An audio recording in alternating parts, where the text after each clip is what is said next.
Hello, Spot On listeners. Today, this is a really serious topic that we're going to be talking about. Alzheimer's. My grandma has Alzheimer's, and can the diet help? And let me tell you, I got some good news for you because this could be something that could be really, really hard for other family members to watch. So we're going to dig deep into Alzheimer's disease and how diet and lifestyle may help, you know, improve or prevent or maybe even delay dementia on some regards. So with that, I will be back with you in a moment. Grab a cup of tea or water and we'll get going. Thanks. As I mentioned in the introduction, Alzheimer's disease, dementia, this is really, really challenging. I have it in my family. When I ask people often, do you know anybody with Alzheimer's? That more and more hands are going up. Okay. And so people are understanding this. And this is really, really could be quite hard on people to watch a loved one have Alzheimer's. So I went right to the top because I always do that. And I have our guest now on today that's going to tell us all about this and some possible good news because we hear yucky news when we hear about Alzheimer's. Her name is Dr. Pooja Agarwal, and she is a nutritional epidemiologist at Rush Alzheimer's Disease Center, an assistant professor in the Department of Internal Medicine at Rush University Medical Center. Let me explain this. Rush is where it all started. The brilliant scientists at Rush were on top of Alzheimer's before we knew how to spell it. And they were, thank the goodness. So with that, Dr. Agarwal, I can't thank you enough for coming on Spot On to talk about this. Okay, thank you so much, Joanne, for having me. It's a pleasure. This is a topic which is really close to my heart, and anything I can today help to the listeners in terms of adding more knowledge, it's a true pleasure. Right. And again, as I said, I have in my family, I've watched it, I see it, it makes me sad. And I'm a control person, okay? I like to be in control, and I can't be in control of this. But what I'm finding from your research and your colleagues out there in Russia and others across the United States is there are things that you could possibly do to reduce your risk should it run in your family. I mean, you can pick your friends, but you can't pick your family, And right now, my latest statistic that I got, it's about 6.7 million people have Alzheimer's. So the odds are you're going to see it in your neighbor, your family member, or whatever. And so let's start from the beginning. What is Alzheimer's disease? Okay, so Alzheimer's disease is the most common neurodegenerative disorder we have, most common in form of dementia we have in older adults. And it all starts because of some deposits, which are called like plaques and tangles in the brain that affects your memory, sometimes also affects your functioning, thinking, planning in older age. And if the disease advances, it can cause difficulty in doing daily activities. The person is dependent on like the regular chores, paying the bills, and like driving sometimes gets difficult. So there are like different challenges that can come with the disease, but this is the most common, unfortunately, form of dementia in our world. And as you said, there are like a lot of people living with dementia, and this number is projected to increase over the years, sadly. And our aging population is increasing. Right. And so the odds are, I mean, can you explain the difference between, dementia, where, as you get older, we forget things. I mean, my goodness gracious, like sometimes I forget where my car keys are, and rather, what is the difference between Alzheimer's and I forgot where my car keys are? Yes. So the scientific community came up with this specific terminology like long back, and I think as the science is evolving, these terminologies and the conditions or like the things which you need to consider to put someone in the diagnosis of Alzheimer's is also evolving. So the basic concept of Alzheimer's disease is to have, like what I was saying, the hallmark of disease is plaques and tangles in the brain. Mm-hmm. So when you see that, then it can be like an unliving person to MRI or like other tests, and it's like called amyloid plaques or neurofibrillary tangles in the brain, and they're found in the region that affects your memory, your thinking, and you can't like recall. So with aging, having some cognitive decline over time is normal for any aging person. But for a person with any kind of dementia, this increases. So they'll have a much faster decline over time.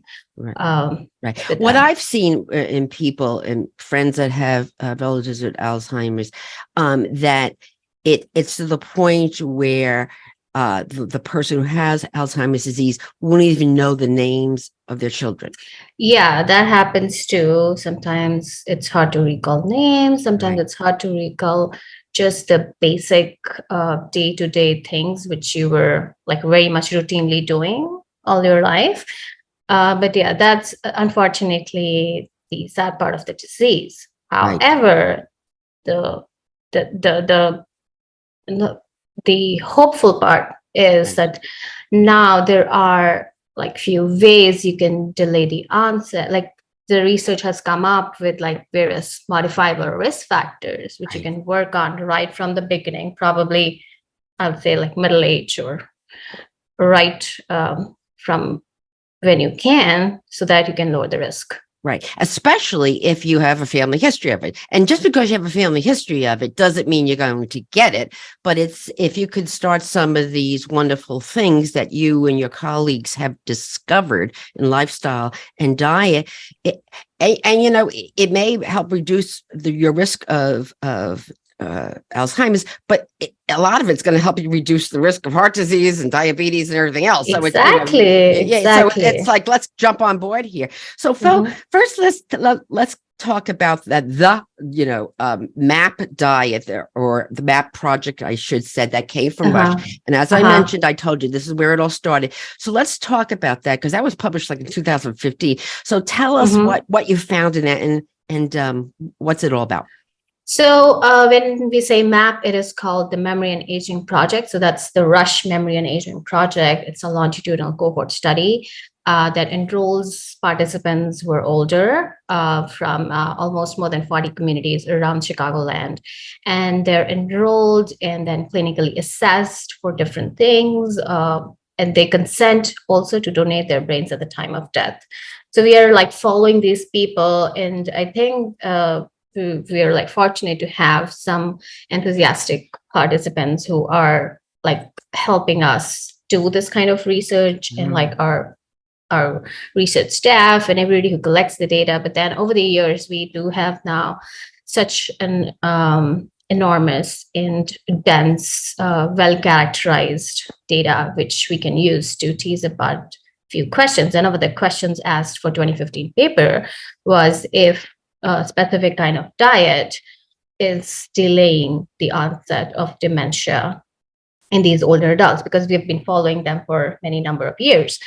And what we also do in this follow-up is have to like ask them a list of questions on their diet, like how often they eat certain kind of foods. So we have this whole list using that, and depending on and based on the scientific evidence we have so far from other research around the world, the creators at Rush, and she was my former mentor, Martha Claire Morris, and her colleague came up with the MIND diet, which is the Mediterranean DASH intervention to delay neurodegenerative disorders.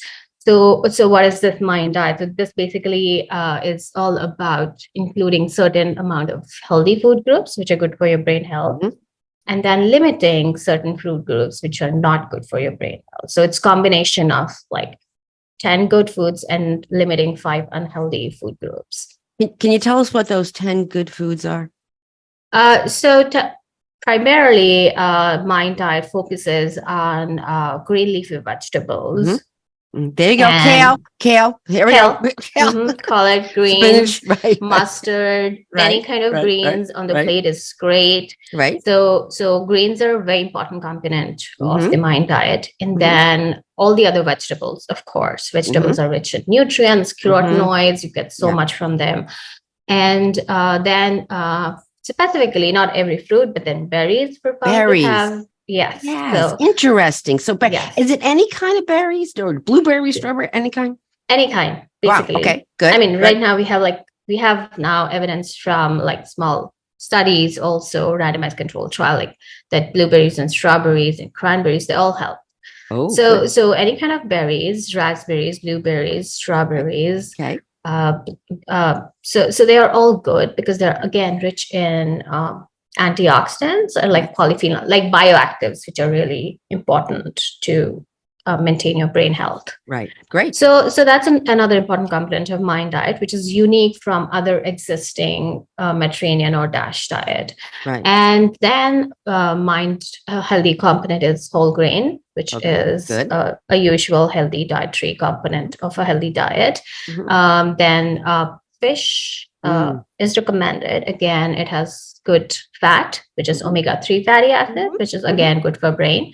Then we have poultry, which is recommended as a protein source rather than Good. any other red meat. And then another one important component is legumes and beans, Yes. or like any such category like hummus, or like Right. anything which falls under the category of beans, legumes, lentils, tofu for that matter comes in that too.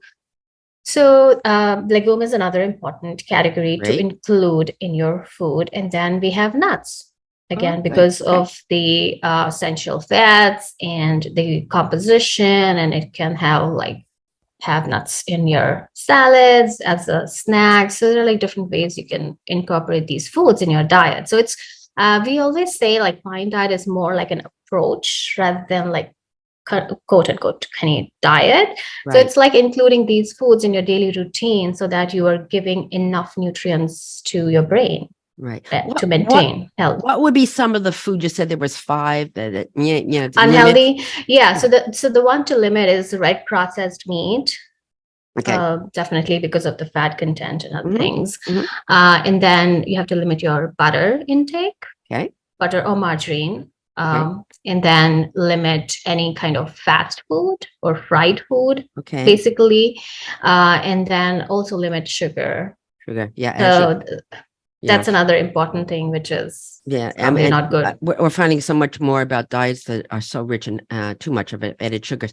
I'm assuming though, you said butter and margarine, but olive oil, any vegetable oil, okay? So yes, so one of the components, I think I didn't finish like all the 10 Yeah. components, but one Yeah. of the healthy 10 component is olive oil Olive oil. Okay. in mind diet. Yes. Right. We'll put a list up of the foods that are healthy and some that are not so healthy for the mind Mm-hmm. diet on the Mm-hmm. Spot On Facebook page so that everybody can kind of look at that and see what they are. But I have to tell you, I knew you were brilliant, but now I really know you're brilliant because you put these people on this mind diet in this MAP study at Rush. And then you ask them to kindly donate their brains Yeah. how So smart are you to have done this so that yeah. you could follow them and then see what happened? And you just published a study. It was a new one published in Neurology Association of the Med Dash Intervention for Neurodegenerative Delay and Mediterranean Diets with Alzheimer Disease Pathology. And again, we'll put a link to this paper up on the Spot On Facebook page. But what did you find? This is amazing. Yeah. So thanks to all the hard work, as you said, Rush was ahead of its time. And I think I should thank the PIs at the Rush and like all these researchers who are like now my mentors. And for Memory and Aging Project, the PI, Dr. David Bennett, has been doing this work for years now, and the Yes. colleagues like Dr. Schneider, Dr. Barnes. So these are the people who've like put it together. And what we found specifically in this paper, because my focus was looking at the modifiable risk factor, primarily diet, I wanted to look if diet what they have eaten over the years is also associated with what we see in these brains after their Fascinating. autopsies. Fascinating.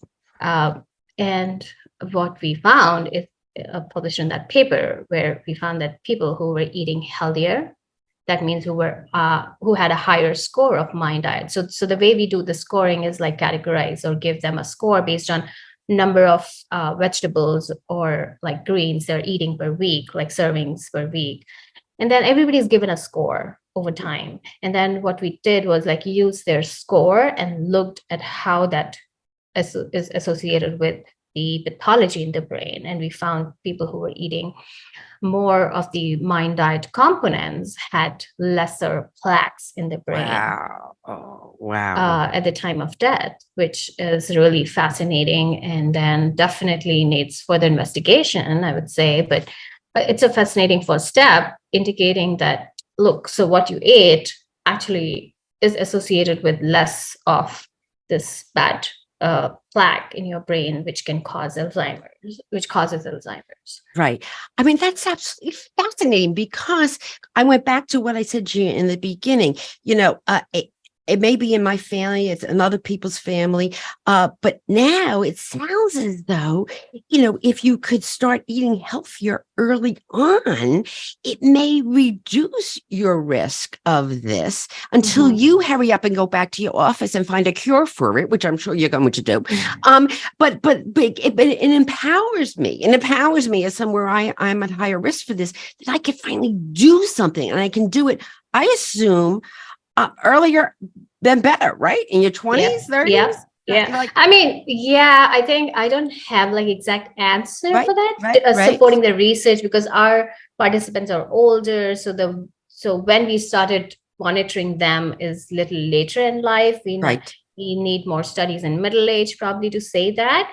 But overall, if you look at diet, because diet is not like just affecting your one organ, it's like your overall health. It helps your weight, it helps your heart, it helps your overall well-being. And like we have studies, diet helping with these symptoms of anxiety and depression, like from other groups and different places around the world. So it's like it should be like one of the lifestyle thing. Having a healthy diet should be a lifestyle from right early on, so that it's not difficult to change later on, right?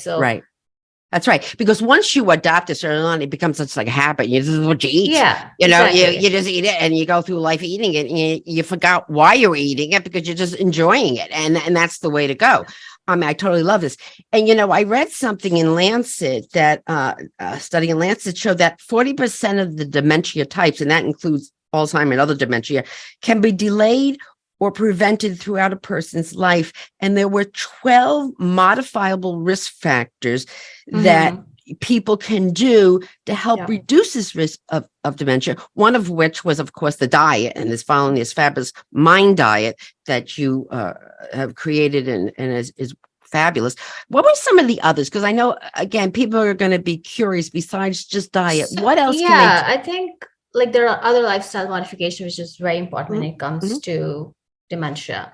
And there are different studies supporting it, a lot from our group and others across the globe. So one of the things is physical activity, definitely very important. And then we have cognitive activity, so engaging in any kind of like different activities, like reading newspapers or doing puzzles or any other kind of crossword or something like that. And then another very important lifestyle modification is social activity. Yes. And then like once you get older, you really need, it's not like once you get older, you should always socialize. That's important for your brain.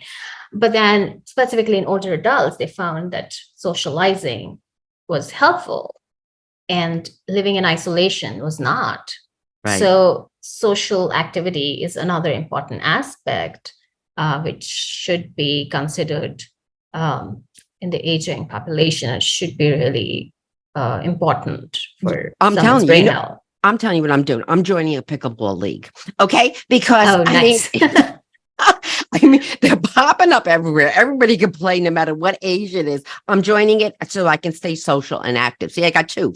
two for the price of one. Yes. And then, yeah, you get social, you get your activities, and then probably some kind of like brain activities as well, Sure. like Sure. doing some things. And then I think it's very important to maintain your vascular health. Yes. That's another important aspect, like maintaining your blood pressures, your blood sugars, like try to be, if you are on medications for these conditions, or if you already have these conditions, try to maintain them as you age.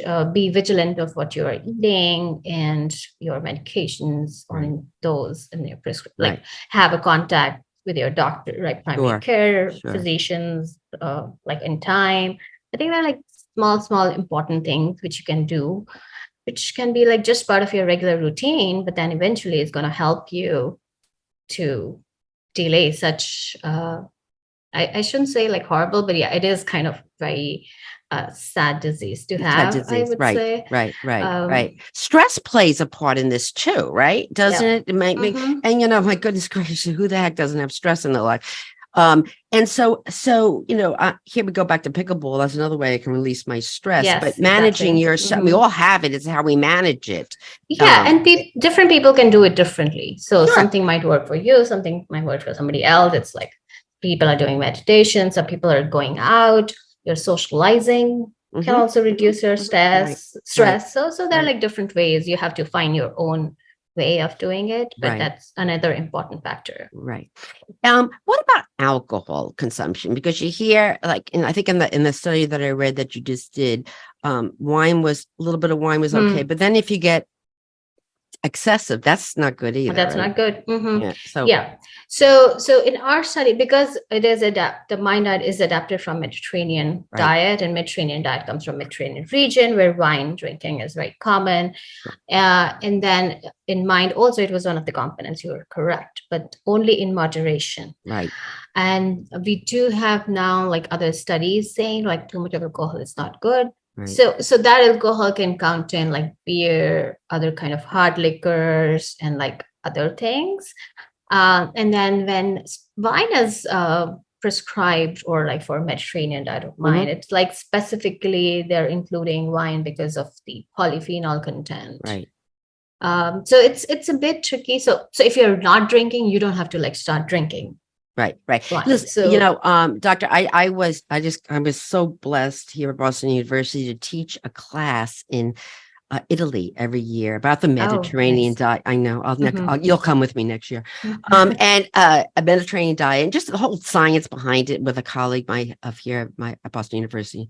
And the culture and the lifestyle. It's not just a diet, it's a lifestyle. But when they drink wine, they don't just go to a bar and drink wine. I mean, they have wine with a meal. Exactly. Right. And they don't overdrink it. They don't, sit there. So it's also the way that it is consumed with a meal and with people and socializing, as you just said, that was very important. Yeah. And of course, when you socialize, your stress goes down. So there's a whole, there's a pattern here. And one thing they do in Italy more that probably I don't know, what about smoking? Because smoking is a problem. I mean, smoking is not good, definitely. Right. And so for dementia, it really plays it is one of the factors in the Lancet paper too. Right. So, to stop so smoking. Definitely smoking is not good for you. Right. So one should stop it. So. Good. And it's expensive. I just was by giggles. I just went into a store and asked how much a pack of cigarettes were, and I almost fell over. So it was like, whoa, that's really, really amazing. And, getting back to the alcohol thing and what the issue is with too much alcohol is if you're drinking too much alcohol, you may not be eating the foods that are healthy. That's another thing. Right. Or the same goes for smoking. Right. Absolutely. If you're smoking very true. If you're smoking a lot and you're using it and it's, because it suppresses your appetite, you're not eating the foods. And it was, remember, there was more good stuff, good foods to eat than there were things for you to avoid. So you got to make sure you get those good foods in there. All right. I'm hearing about medications that are coming out. And to me, they're not coming out fast enough, but whatever. Tell me what these medications potentially could do, or we got to work with now. Okay, so I'm not a clinician. Right. Okay. So what I know Right. is just Right. based on Right. the research and the Sure. Of articles course. read. And then I think we are in an exciting age Oh where yeah. the Oh yeah. medications are there, and then Right. we have now two FDA approved medications. Right. Good. So the very first one came in 2021, the aducanumab. And then they found that this medication can actually reduce the amyloid in the brain. Ooh, okay. So that the same plaque thing, which I Right. was saying is Mm-hmm. causing the Alzheimer's disease, or is looked for the diagnosis. Good. So the aducanumab is was found to reduce, but then in a specific population, like people with the mild uh, or like early stages of Alzheimer's Early. Oh, disease. great. So the study does show that, and then it is FDA approved. However, like there are different things with it. It's been done like more not. We still need more studies in diverse populations and underrepresented groups. So definitely that's something which needs to come, and then we before like we say, okay, now we have a drug. Right. And another thing is the way it's being done is right now that it's in like it needs infusions. Okay. So there are like a lot of things like you have to have an infusion center, somebody has to go, and then there is a specific criteria for who can get this drug. Right. And I think we are in an exciting time because we at least have something to look upon, but then we again have to be very careful in making like obviously you have to talk to your doctor and like decide and have a plan, but it also comes with a lot of specifications then on who can get this medication and who cannot. Right. It's not necessarily covered by insurance, right? We're not sure yet. Right now they're like talking about it, but Yes. and then that's another issue on like these medications. And I think like the other one is lecanemab, Yes. saying it correctly, and then Sure. it just like 2023 just Right. came in. Fabulous. Again, it shows promising results. It was done on more number of people. Like the sample size was bigger this time for this medication. And again, it is for mild Alzheimer's disease, and it's supposed to again clear out your amyloid plaques. Right. Oh, from very the good. brain. Oh, good. So go in there. Great. So yeah, so it is like these are the two ones. These are, as I said earlier, I think great science progress we have made in the field of Alzheimer's. There are like so many scientists working around everywhere to like work on it this further. I think there are different aspects of Alzheimer's which have been looked at with this, and like we have to do more in diverse populations, and then look at like other biomarkers and how much of it is helping the actual outcome, which is like cognition. So we are getting there, but we are not there yet, I would say. If you had a crystal ball, I know you can't predict anything, but when do you think we're going to get a handle on this? I don't know. I mean, you don't have a crystal ball. I think I do not have the crystal ball for this, definitely. But we need more time. We need more data. We need more studies. We need more outcome variables. But what I'm optimistic about is that, first of all, that you all are just working 24/7 on this. You and your colleagues all across the world are doing this, and I thank you for that. I thank that for the funding that you get to do this. And so I this is wonderful. And more importantly, what I really wanted to get from this episode, which I believe we talked about, is there are things you can do. It's not like, and I'm going to put all supporting information about this on the spot on a Facebook page about the diet and the other risk factors you can do, like the smoking and stress, like things like that. But I think that once again, I mean, I'm a dietitian, I'm a nutrition professor. It's all about the diet. So I love the fact that people could start young, just eating healthy, and it may, affect mental health, your physical health, everything. Yes. I mean, that you can't.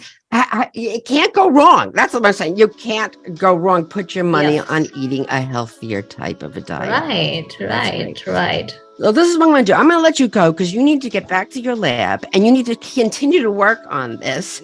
Dr. Pooja Agarwal, I can't thank you enough for coming on Spot On. Okay, thank you so much, Van. It was a pleasure to talk to you. And thanks for having me. You're welcome. Thank you.